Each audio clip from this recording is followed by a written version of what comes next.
অঙ্গনবাদী কৰ্মীসকলৰ দৰমহা তেওঁলোকে আগত 2000 টকা ৰাজ্য চৰকাৰৰ পৰা পাই আছিল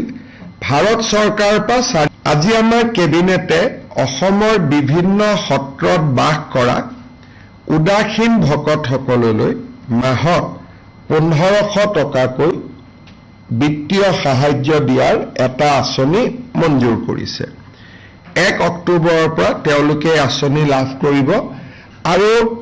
শিশু উদাসীন ভক্তসকলেও এই আঁচনিটো পাব তাৰমানে আমাৰ সত্ৰবিলাকত উদাসীন ভকত ৰূপে যিবিলাক শিশু ভকত আছে তেওঁলোকেও এই আঁচনিটোৰ সুবিধা পাব যেনেকৈ অৰুণোদয় প্ৰতি মাহত যায় এই 1500 টকাও উদাসীন ভকতসকলৰ একাউণ্টত গৈ জমা হ'ব এই আঁচনিটো 1 অক্টোবৰৰ পৰা আমি চেষ্টা কৰিম যাতে কাৰ্যকৰী হয়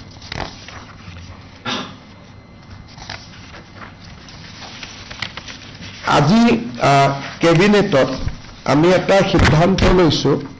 যে হৰ্থেবাৰী যিসকল কাঁহ শিল্পী আছে তেওঁলোকে আগতে জিএসটি দিব লাগিছিল আগত নালাগিছিল আজিকালি তেওঁলোকে জিএসটি দিয়ে যিটো জিএসটিৰ ৰাজ্যিক চৰকাৰৰ অংশ এইটো তেওঁলোকে জমা দিব আমি তেওঁলোকক উভতাই দিম সো হৰ্থেবাৰী কাঁহ পিতলৰ ব্যৱসায়ীসকলে যিটো ষ্টেট জিএসটি পে কৰে that will be reimbursed to them অৰ্থাৎ তেওঁলোকে যদিও দিব লাগিব জিএসটি টো কিন্তু যিমান টকা তেওঁলোকে জিএসটি দিয়ে সিমান টকা আমি তেওঁলোকক ঘূৰাই দিম সো এই আঁচনিটো আজি আমাৰ কেবিনেটে অনুমোদন কৰিছে আৰু মই আশা কৰিম যে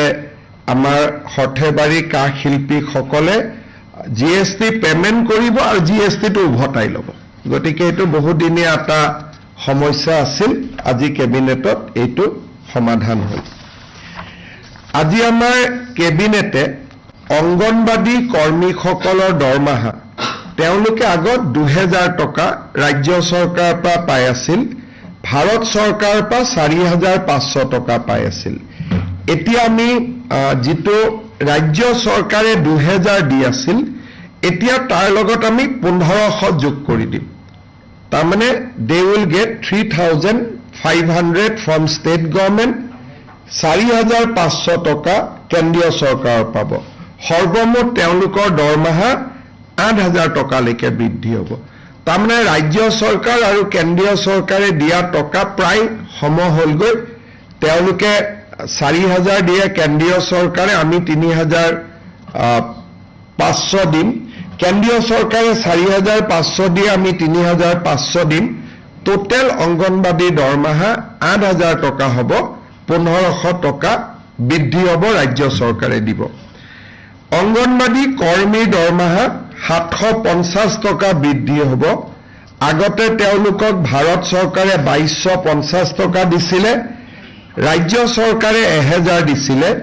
এতিয়া ভাৰত চৰকাৰৰ পৰা 2250 টকা পাব আৰু ৰাজ্য চৰকাৰৰ পৰা 1750 টকা পাব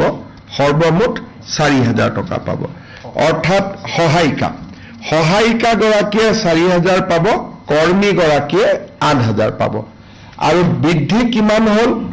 কৰ্মী গৰাকীৰ বাবে 1500 হ'ল সহায়িকা গৰাকীৰ বাবে 750 টকা হ'ল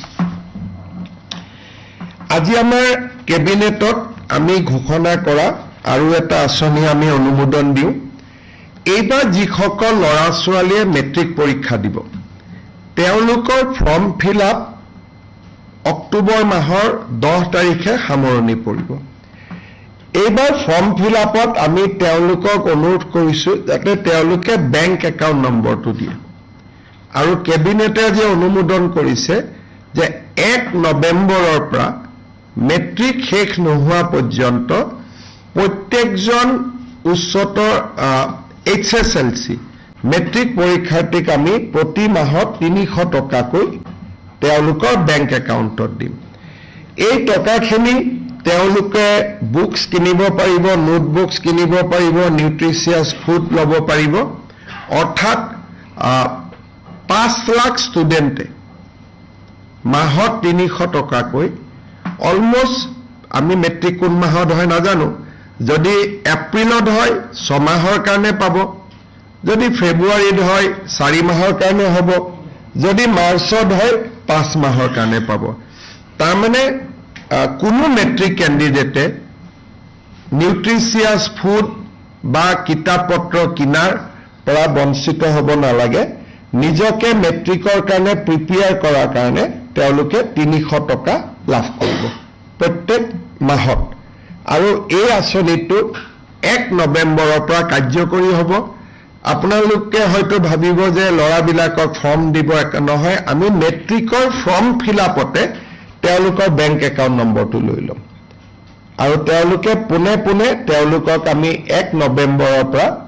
300 টকাকৈ দিয়া আমি আৰম্ভ কৰিম